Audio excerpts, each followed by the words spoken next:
I have a few questions for my colleagues. What if our foreign policy of the past century is deeply flawed and has not served our national security interests?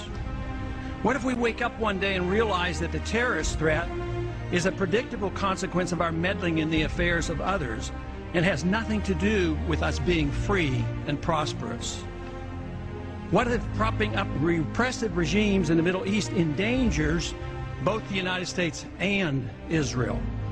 What if occupying countries like Iraq and Afghanistan and bombing Pakistan is directly related to the hatred directed toward us?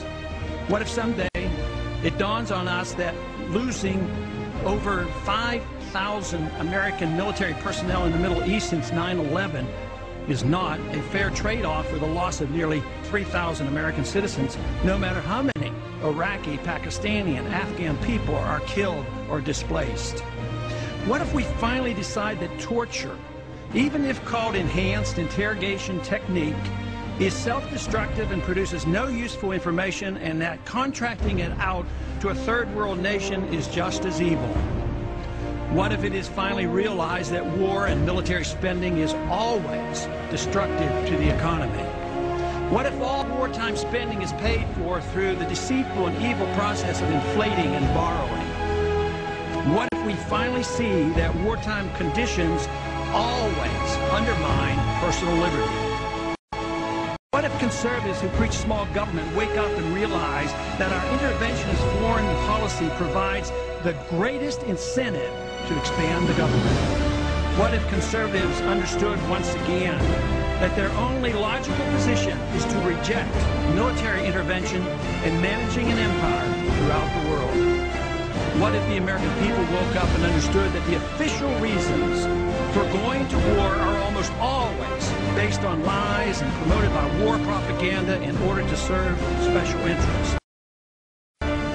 What if we as a nation came to realize that the quest for empire eventually destroys all great nations? What if Obama has no intention of leaving Iraq? What if a military draft is being planned for the war that will spread if our foreign policy is not changed? What if the American people learn the truth, that our foreign policy has nothing to do with national security, that it never changes from one administration to the next? What if war and preparation for war is a racket serving the special interests? What if President Obama is completely wrong about Afghanistan and turns out worse than Iraq and Vietnam put together? What if diplomacy is found to be superior to bombs and bribes in protecting America? What happens if my concerns are completely unfounded? Nothing. But what happens if my concerns are justified and ignored? Nothing good.